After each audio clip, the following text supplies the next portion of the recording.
In a sky where chaos and courage intertwined, imagine a moment when life and death dance just a few heartbeats apart. It is August 1943, and above the vast, unforgiving Russian steppe, the heavens have become a battleground, a swirling stage lit by the flames of war. The air vibrates with the echoes of distant artillery and the relentless hum of engines, a setting that offers no sanctuary, only the fierce promise of survival against overwhelming odds.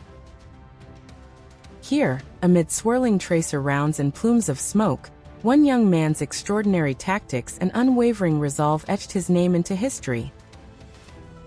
At just 21 years old, Erich Hartmann was not yet a legend, but his performance on that fateful day would soon defy the conventional rules of aerial warfare.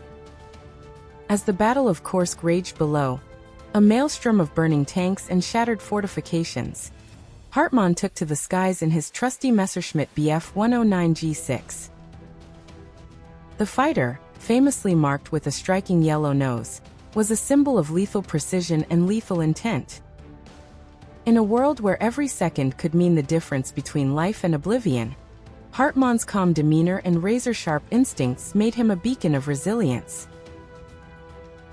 In the early hours of that scorching August day, the landscape below was a patchwork of devastation and despair.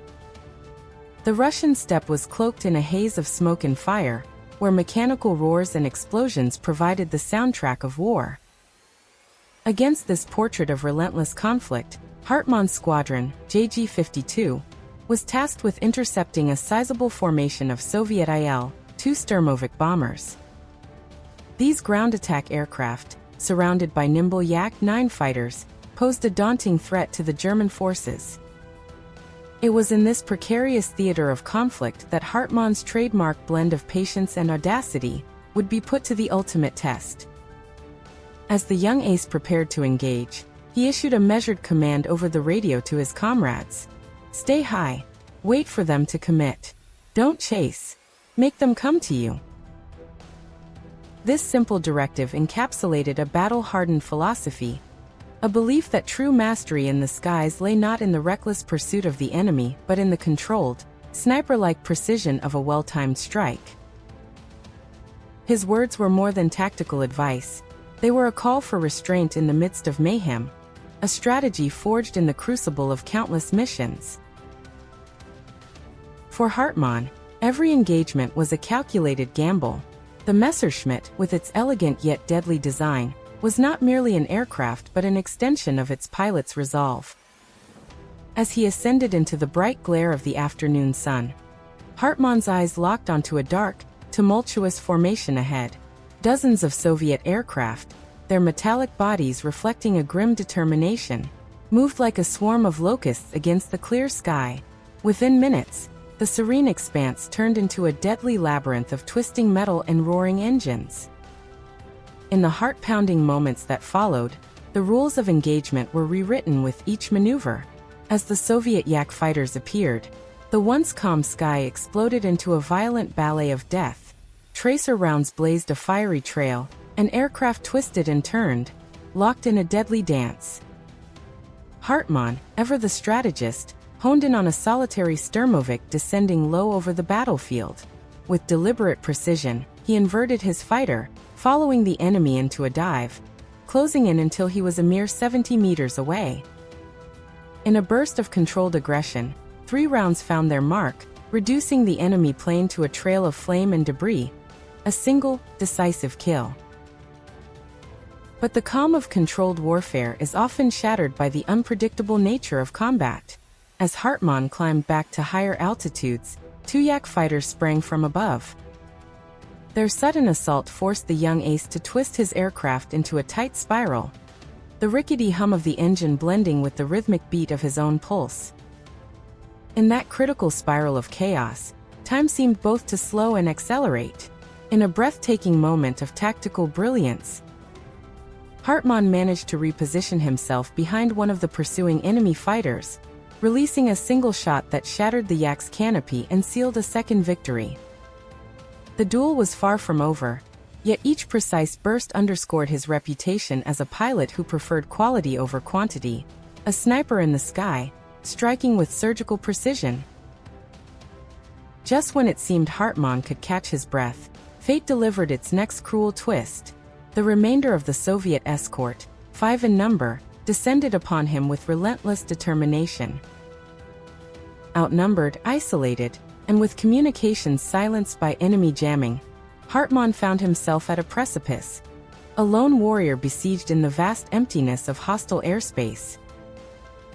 With his fuel dwindling and the skies closing in, he deftly maneuvered his fighter into a dense cloud bank, a gray curtain that promised both concealment and peril. For a few suspended seconds, the world around him turned white and indecipherable, and in those moments, only the singular goal of survival remained. Emerging from the cloud, Hartmann's stark confrontation with a Soviet La-5 fighter occurred at a distance of no more than 30 meters. There, in the thin margin of shared peril between life and death, neither pilot had the luxury of firing a death warrant. In an almost mystical exchange, twin souls locked in the struggle for survival jerked their controls in unison, their machines passing within trembling inches of one another. In that fleeting interaction, the terror and desperation in the eyes of his adversary mirrored Hartmann's own determination to live another day. Yet the skies remained unforgiving. The rapid sequence of maneuvers took their toll on the Messerschmitt. In the succeeding moments, as Hartmann's aircraft spiraled through treacherous air currents and narrowly dodged battered terrain below, the heartbeat of the plane faltered. The engine, already straining against the accumulated injuries of battle, began to cough and splutter. A single stray round had compromised the radiator, and with it, vital coolant was escaping, heating the engine to the brink of collapse. The reality was stark. Hartmann's life hinged on a decision that bordered on the impossible. With the situation growing dire and his options severely limited, Hartmann resorted to a stratagem that would later become the stuff of legend. In a move as audacious as it was desperate, he feigned a crash. Carefully, he throttled down his fighter and guided it low over a wide, open field, an area where enemy fighters might expect an easy mark. As his aircraft dropped, mimicking the fatal misfortune of a doomed plane, the pursuing Soviet pilots, convinced of their imminent victory, relaxed their formation and pulled back. At the very moment when victory seemed to have slipped through his fingers, Hartmann executed the unthinkable. He restarted his engine, and with a roar that defied his battered machine's condition, he soared upward, skimming the ground and darting through a narrow gap in the hills before vanishing into a billowing mass of clouds. The evasion was as miraculous as it was calculated. When he finally reached the boundaries of his base, his Messerschmitt told the tale of the day, scorched by enemy fire, marred by battle scars and nearly empty of fuel. Hartmann landed with a jarring impact, the plane skidding across the rugged dirt runway as he climbed out, drenched in sweat yet buoyed by the knowledge that he had defied death once more. A ground crewman rushed forward, his voice breathless with both relief and disbelief, calling out in a mix of admiration and alarm, "Herr Hartmann, how many today?" In that quiet, resolute moment, Hartmann simply glanced back at his battered but unbowed fighter, and answered with a weary smile, "Enough. But the Russians are learning." His words, simple and stark, echoed with the irony and harsh wisdom of warfare. In that single day, 6 confirmed kills had been added to his tally, and the reputation of Erich Hartmann was forever cemented as one of the most formidable fighter aces in history. His unique ability to remain unconquered amidst chaos, his penchant for executing precise, sniper-like attacks, and his audacious decision to feign a fatal crash were testaments not merely to his skill, but to a resolute spirit that refused surrender.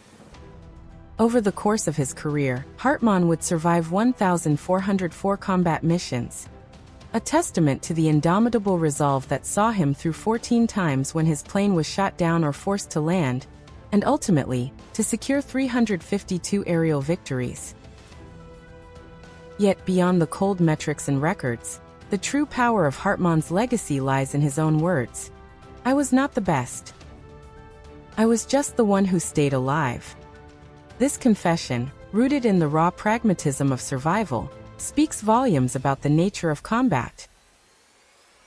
It reminds us that in the brutal calculus of war, victory is not always measured by the heroics or the numbers, but by the sheer will to endure, to adapt, and to continue fighting against all odds. As we reflect upon that blistering day over Kursk, we are drawn into the heart of a conflict that was as much about strategy and technological prowess as it was about personal courage and the human capacity to confront terror head-on. The story of Erich Hartmann is more than a chronicle of aerial duels. It is a meditation on the nature of warfare and the often unsung complexity behind every act of survival. Today, when we look back upon those turbulent skies, we are challenged to understand the thin line that separates triumph from tragedy. Hartmann's journey, filled with moments of breathtaking desperation and strategic brilliance, serves as a reminder that history is forged not only in the grand battles, but also in the split-second decisions made under intense pressure. The burning Russian steppe, a stage for both destruction and ingenuity, bears witness to the relentless drive for survival that defined an era. In the final analysis, the tale of Erich Hartmann's legendary dogfight over Kursk is one of resilience, tactical mastery, and the unyielding human spirit. His actions that day, marked by audacity, precision, and a willingness to risk everything, transcend the confines of mere statistics.